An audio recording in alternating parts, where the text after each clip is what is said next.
جی السلام علیکم۔ چونکہ آج ہم نے نومولود کے یرکان پہ ویڈیو دینی ہے تو اس کا نوٹ جو میں آپ کو بیان کرنے لگا ہوں، اکثر آپ نے دیکھا ہوگا یرکان میں تو بڑے بچے سبھی شامل ہو جاتے ہیں، یرکان ہو جاتا ہے، آنکھیں پیلی ہو جاتی ہیں، سفرہ خارج نہیں ہوتا، سفید یا مٹیالہ پخانہ آنا شروع ہو جاتا ہے۔ ایسے حالات تو اکثر و بیشتر ہم دیکھتے رہتے ہیں، لیکن یہ پیدائشی بچے کے نومولود کے یرکان کی بات ہو رہی ہے، تو لہٰذا اس کی دو طرح سے یہ یرکان ہوتا ہے۔ ایک تو وہ جو بچے آنکھیں پیلی لے کے ہی پیدا ہوتے ہیں، وہ یرکان ہوتا ہے۔ دوسرا پیدا ہونے کے بعد والدہ کا دودھ پیتے ہیں، بخار کی شکایت ہوتی ہے اور یرکان ہو جاتا ہے۔ یہ دو طرح سے یرکان ہوتا ہے۔ پہلی کنڈیشن میں ایسے ہے کہ جو بچہ آنکھیں پیلی لے کے ہی پیدا ہوتا ہے، اس کے والدین چونکہ یرکان میں کے مریض رہ چکے ہیں، ان میں کم و بیش یرکان کے اثرات ہوتے ہیں، والد یا والدہ، تو اس سے ان کو ملتا ہے، موروثی طور پہ یہ یرکان ہوتا ہے۔ تو اس میں اکثر بچہ پیدا ہوتے ہی آنکھیں پیلی ہوتی ہیں، اور اس میں ایک فرق ہوتا ہے کہ اس میں جیسے ہی بچہ فیڈ کرتا ہے اس کو موشن آ جاتا ہے، اور پیلے رنگ کا ہی موشن آتا ہے۔ کبھی کبھی ہے اگر وہ ہلکا پیلا ہو جائے، ورنہ پیلے رنگ کا ہی موشن آتا ہے۔ اس طرح محسوس ہوتا ہے جس طرح سفرہ ساتھ ساتھ خارج ہو رہا ہے، لیکن پیدا بھی ہو رہا ہے اور ہے بھی۔ یہاں کنڈیشن دیکھنی ہوتی ہے کہ سفرہ کیوں پیدا ہو رہا ہے، کیا والدہ ابھی بھی یرکان میں ہے؟ اگر والدہ ہے تو اس کو احتیاط کریں، اس کا علاج کریں، اور اس کا فیڈ جو ہے والدہ کا، اگر اس کو یرکان ہے تو بند کر دیں۔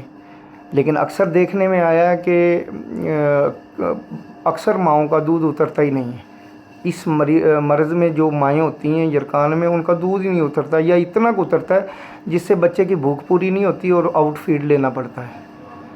تو یہاں دونوں کنڈیشن کو دیکھنا پڑتا ہے۔ اگر تو اس کو یرکان والدہ کو نہیں ہے تو وہ فیڈ دے سکتی ہیں، اگر دودھ کی کمی ہے تو اس میں تو آؤٹ فیڈ دینا ہی پڑے گا، لیکن اس کو علاج تو ہر حال میں کرنا پڑے گا۔ اب بچے کی بات ہے تو بچے کو تو ہم نے فیڈ دینا ہے، تو وہ یرکان ہے، اس کو فیڈ بھی دینا ہے، دوائی بھی دینی ہے۔ تو سب سے پہلی بات یہ ہے کہ اگر اس میں تھوڑی سی احتیاط کر لی جائے تو علاج میں بھی آسانی ہو جاتی ہے اور بچہ جلدی ٹھیک ہو جاتا ہے۔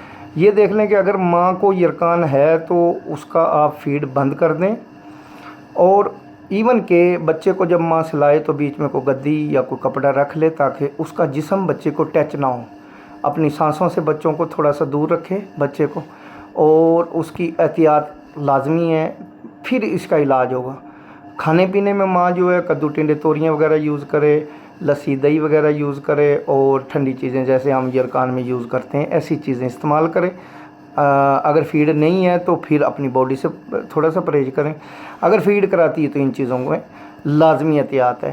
تو یہ احتیاطی تدابیر لازمی ہوتی ہیں، کیونکہ والدہ کو دیکھنا چاہیے، بچے بڑے نازک ہوتے ہیں اور ان کا علاج بھی اسی طریقے سے کرنا پڑتا ہے۔ تو چونکہ ہم نے وعدہ کیا ہے علاج گھریلو ہم نے دینا ہے، تو گھریلو علاج میں سب سے پہلے آپ ایسا کریں، مولی کے پتے لے لیں بریک بریک، جو چھوٹے چھوٹے درمیان میں ہوتے ہیں، اب ان کو گھونٹ لیں، اس کا پانی نکال لیں، 2-3 قطرے بچے کو صبح دوپہر شام 3 دفعہ دیں، اور ارک کاسنی لے لیں۔ ارک کاسنی جو ہے وہ آپ کسی حکیم کا نکلا ہوا ہاتھ کا لے لیں، بازاری نہ لیں، بازاری اکثر ارک کاسنی صحیح نہیں ہوتا، تو کسی کا نکلا ہوا ہاتھ کا بنا ہوا ارک کاسنی لے لیں، اس کو شربت بزوری بارد سے میٹھا کریں۔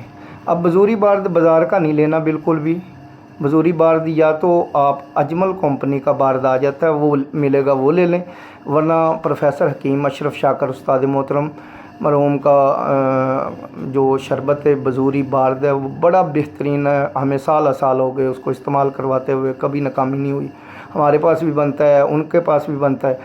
تو استاد محترم کا بزوری لے لیں، اس طرح کرے ارک کاسنی کو شربت بزوری سے میٹھا کر کے 3 ٹائم دیں، چوتھا حصہ چمچ کا بچے کو، اس سے اس کا یرکان ٹھیک ہو جائے گا، پوٹیوں کی شکایت بھی ٹھیک ہو جائے گی، دونوں علاج آپ کر سکتے ہیں۔ تو اس میں یہ بہت ضروری ہے۔ اب رہا مسئلہ اس کا، اگر میں اس کا علاج بیان کروں طبی طور پہ تو وہ میں حکیموں کے لیے ہی بیان کروں گا، کیونکہ گھریلو لوگ تو اس سے افادیت حاصل نہیں کر سکیں گے، ویڈیو جو وہ لمبی ہو جائے گی۔ اگر لمبی ہو گئی تو کیونکہ میں نے دوسرا پارٹ بھی دینا ہے اور ویڈیو اوپر جا رہی ہے۔ اگر حکیم حضرات اس پہ کوئی علاج کی تفصیل پڑھنا یا سمجھنا چاہتے ہیں تو یہ استاد محترم کی کتاب ہے علاج الامراض، یہ حصہ دوم ہے، اس کے اندر تفصیل سے انہی امراض کی لکھا ہوا ہے